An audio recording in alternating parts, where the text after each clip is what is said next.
আগস্ট মহিনা তে एन साथे BTR election रे लगी भारतीय जनता पार्टी को रेडी ना एनते 2025 रे सेप्टेम्बर गे बीटीआर एमसीएल इलेक्शन हुईगो कना और बीटीआर रे नवा पुन्या जिले कोकराझाड़ चिरांग बक्सा उदालगुड़ी और मिट्टे जिले नवा को बनाव का तामुलपुर जिले रे इलेक्शन हुआ और नवा मणे गोटे जिले रे 40 गोटांग एमसीएल सीट मेना 40 गोटांग एमसीएल रेगे भोट हुआ और उनासे लेकातेगे भारतीय जनता पार्टी रे अडी जोरदार को एहब केदा एनते उदलगुड़ी लोकसभा समष्टि लतार रे बारिया उदलगुड़ी जिला रे बारिया समष्टि रे जहां लेकर हो भारतीय जनता पार्टी ओडे को दखल रे को कुरुमुटु कदार ओनातेगे आसाम रेन सिरे मंत्री doctor Himanta Biswa Sharma Bharatiya Janata party rain state सभापति राज्य सभापति दिलीप सोइकिया तकिन दिन उदलगुड़ी चला उदलगुड़ी रे अडी लटू सभा को राजनीति कैंपिंग सभा को हुई चुकिदा और ओना कैंपिंग सभा रे मुख्यमंत्री नवा कथा के मेन कदा 5 बछर रे शांति अगु किदा और 5 बछर इंच नवा बीटीआर शासन लगी इमन पे 5 बछर भीतरी रे इन बीटीआर रे उन्नयन होई चया अडी परिवर्तन होई चया उन्नयन होई चया ने 5 बछर भीतरी रे उन्नयन रे सागरिन अगु अपेया नवा कथा मेन कदा डॉक्टर हिमंत बिश्व शर्मा उदलगुड़ी खन थी नेले चेपिया आसाम प्रकाश संतान न्यूज चैनल सानाम नेले को अडी लटू कथा मेन कदा आसाम रेन सिरे मंत्री डॉक्टर हिमंत बिश्व शर्मा 5 बछर रेगे शांति अगु किदा बीटीआर रे और 5 बछर जुदी रे समय को और आय खाज शांति रिया से उन्नयन रिया गंगा गे अगुया बीटीआर ते को आमी पूजा करिसु आमी कारू माजत भेदाभेद नथकाকৈ আমি আগবাঢ়ি যাবলৈ চেষ্টা কৰিছো আজিও মোক কোনোবাই কয় যে আপুনি বিপিএফৰ এগেইনষ্টত একো নকয় আপুনি ইউপিপিএলৰ এগেইনষ্টত একো নকয় মোৰ কাৰো এগেইনষ্টত কবলগীয়া নাই মই মাত্ৰ এটাই কথা কম নৰেন্দ্ৰ মোদীক ভোট দিয়ক বিজেপিক ভোট দিয়ক আৰু আমাৰ বিটিচিৰ জীৱনলৈ পৰিৱৰ্তন লৈ আহক শ্ৰদ্ধাৰ ৰাইজ যোৱাবাৰ মই विधानसभार इलेक्शनर समय कलाईगाँव লৈ আহিছিলো আৰু कलाईगाँव राइजक मैं प्रतिश्रुति दिছিলো जे कलाईगाँवत এখন আমি সুন্দৰ কলেজৰ নিৰ্মাণ কৰিম আজি 33 কোটি টকা ব্যয় কৰি কলেজৰ নিৰ্মাণৰ কাম চলিছে আজি মই ইয়াত অহাৰ লগে লগে দিগন্তই কৈছে যে দাদা এখন আইআইটিও লাগে আমাৰ ইয়াতে কলাইগাঁৱত আৰু মই আপোনালোকক প্ৰতিশ্ৰুতি দিছো এই 5 বছৰ কলেজ হল অহা 5 বছৰত আইআইটি হ'ব আৰু আমাৰ এই অঞ্চললৈ পৰিৱৰ্তন আহিব আৰু আমি সকলোৱে মিলি একেলগে কাম কৰিম কলাইগাঁও মুদৈবাৰী আমাৰ জাতীয় জীৱনৰ এক এৰাব নোৱাৰা আৰু সকলোৰে হৃদয়ত বাস কৰা এখন পবিত্ৰ ভূমি আমাৰ এই অঞ্চল মুৰাদেউৰ দৰে শক্তিশালী আধ্যাত্মিক পীঠেৰে আমাক ভগৱানে আশীৰ্বাদ কৰে এই অঞ্চলত আমি সকলো ৰাইজে মুৰাদেউৰ পৰা দলা সত্ৰলৈকে আমি সকলো ৰাইজে একেলগে বাস কৰোঁ আৰু সকলো জাতি উপজাতি ৰাইজে আমাৰ এই অঞ্চলত একেলগে বাস কৰে মই ৰাতিপুৱা চাইছিলো মুদৈবাৰীত আমাৰ বড়ো লোক আছে অসমীয়া ভাষী বঙালী ভাষী গুৰখা সাঁওতালী আদিবাসী মুছলিম ৰাভা গাৰো শৰণীয়া হিন্দী ভাষী সূত্ৰধাৰ ক'ব গ'লে সকলো জাতি উপজাতিৰ ৰাইজ আমাৰ মুদৈবাৰীত আছে হৰিচিঙাটো সকলো জাতি উপজাতিৰ ৰাইজ আছে মই এটাই বিচাৰো কেতিয়াবা বিটিআৰৰ ৰাইজে ভাবে যে আমি পিছ পৰি আছো নেকি আসলতে যদি এখন ভাল সৰকাৰ চলে বিটিআৰৰ ৰাইজে এটা সুবিধা নহয় দুটা সুবিধা পাব পাৰে দিছপুৰো আপোনালোকৰ লগত আছে কোকৰাঝাৰো আপোনালোকৰ লগত আছে আসলতে বিটিআৰত যদি কামৰূপ জিলাত এটা কাম হ'ব পাৰে বিটিআৰত দুটা কাম হ'ব পাৰে কাৰণ বিটিআৰৰ টকা কোকৰাঝাৰৰ পৰাও আহে বিটিআৰৰ টকা দিছপুৰৰ পৰাও আহে আজি দৰঙৰ ল'ৰা এজনে বিটিআৰত চাকৰিৰ এপ্লাই কৰিব নোৱাৰে, কিন্তু বিটিআৰৰ ল'ৰা এজনে ডিব্ৰুগড়ত তিনিচুকীয়াত গৈও চাকৰিৰ আবেদন কৰিব পাৰে। আমি গুৱাহাটীৰ পৰা আহি মই বিটিআৰত মাটি কিনিব নোৱাৰোঁ, কিন্তু বিটিআৰৰ মানুহে কলাইগাঁৱতো মাটি কিনিব পাৰে, গুৱাহাটীতো মাটি কিনিব পাৰে। যদি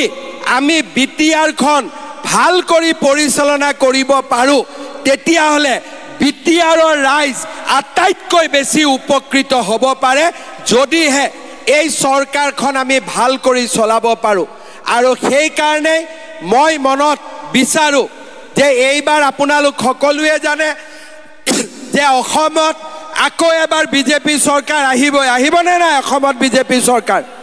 আহিবনে নাই? বিজেপি বিধানসভাত আপোনালোকে বিজেপিক ভোট দিবনে নাই? যদি দিছপুৰত বিজেপি আহে, আমি দিছপুৰত বিজেপি অহাৰ আগতে কোকৰাঝাৰত তাৰ আগতে আমি বিজেপিক শক্তিশালী কৰিব লাগিব, যাতে আমি সকলো প্ৰকাৰে বিটিআৰবাসীক ন্যায় দিব পাৰোঁ, বিটিআৰবাসীক আগুৱাই লৈ যাব পাৰোঁ। আজি আমাৰ ইয়াতে কাৰ্যকৰ্তাসকল আছে। মই এটাই কথা আপোনালোকক অনুৰোধ কৰিম, আপোনালোকে ৰাইজক গৈ ক'ব যে এইবাৰ বিজেপিয়ে দিলীপ শইকীয়া, হিমন্ত বিশ্ব শৰ্মা, এইবাৰ আমি বিটিআৰত চিৰিয়াছলি ইলেকশ্যন খেলিব আহিছোঁ। আমি ইয়াতে এনে অহা নাই যে আমি ক'ৰবাত এটা দুটা সমষ্টিত ইলেকশ্যন খেলি এৰি দিম। এইবাৰ আমি এটাই উদ্দেশ্য লৈ আহিছোঁ, 5 বছৰত শান্তি আনিলোঁ, অহা 5 বছৰত আমি বিকাশৰ গংগা এই বিটিআৰলৈ আমি নমাই আনিম। শ্ৰদ্ধাৰ ৰাইজ, মই সকলোকে অনুৰোধ কৰিম, আপোনালোকে বিজেপি দলক, আমাৰ দলৰ প্ৰাৰ্থীক ভোট দিয়ক, আৰু এটা এটাকৈ আমি এই অঞ্চলৰ উন্নয়নৰ বাবে কাম কৰিম। যোৱাবাৰ আমি 4টা সমষ্টিত জয়লাভ কৰিছিলোঁ, এইবাৰ আমি 2টা সমষ্টিত ওদালগুৰিত আমি অকণমান ভোটত হাৰিছিলোঁ, কিন্তু এইবাৰ ৰাইজৰ যিমান উৎসাহ মইতো দেখিয়েই ক'ব পাৰোঁ যে এইবাৰ ওদালগুৰি জিলাত বিজেপিয়ে চমৎকাৰ কৰিব আৰু বিজেপিয়ে বিপুল ভোটত বিজয়ী হ'ব। যোৱা মাহত মই ওদালগুৰিলৈ আহিছিলোঁ, ৰাইজৰ উৎসাহ মই নিজে দেখিছিলোঁ। তামোলপুৰ, বাক্সা, চিৰাং, কোকৰাঝাৰ সকলো জাগাতে বিজেপিৰ কাৰ্যকৰ্তাসকলৰ বহুত বেছি উৎসাহ। মোক মাত্ৰ এটাই কথা কৈ আছে, ছাৰ চব ঠিক আছে, লাষ্টত বুজাবুজি কৰি নিদিয়েতো, লাষ্টত কিবা গণ্ডগোল হৈ নাযায়তো। মই এটাই কথা কৈছোঁ, লাষ্টত আৰু ফাৰ্ষ্টত নহয়, বিজেপিয়ে এইবাৰ অকলে ইলেকশ্যন খেলিব, বিজেপিয়ে ৰাইজৰ আশীৰ্বাদ ল'ব, আৰু বিজেপিয়ে বিটিআৰৰ উন্নয়নৰ বাবে কাম কৰিব। শ্ৰদ্ধাৰ ৰাইজ, আজি মই এটাই কথা বিচাৰোঁ যে বিটিআৰৰ ৰাইজৰ মনৰ পৰা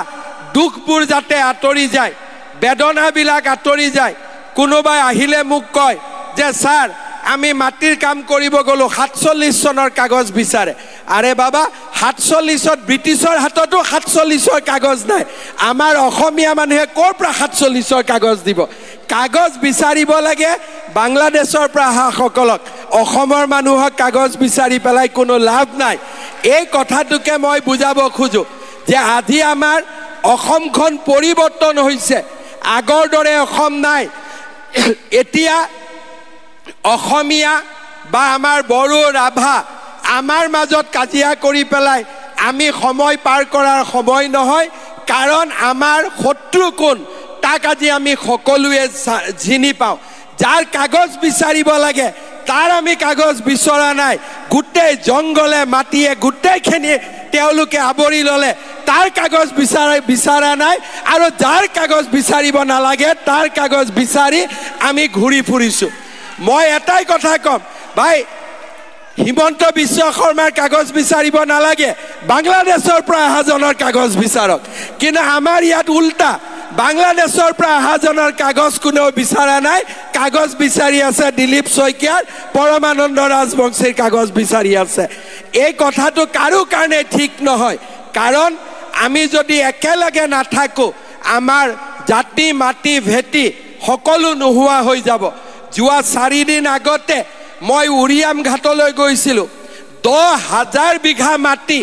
মানুহে কয় যে মোৰ একো নাই কাৰণে মই ইয়াত আহিছোঁ তেতিয়া মই এজনক সুধিছিলোঁ যে বাবা তোমাৰ একো নাই ইয়াত তুমি আহিলা কিন্তু অসমত মই জন্ম হৈ মোৰে বাবাৰ 20 বিঘা মাটি নাই তোমাৰ 1000 বিঘা মাটি কেনেকৈ হ'ল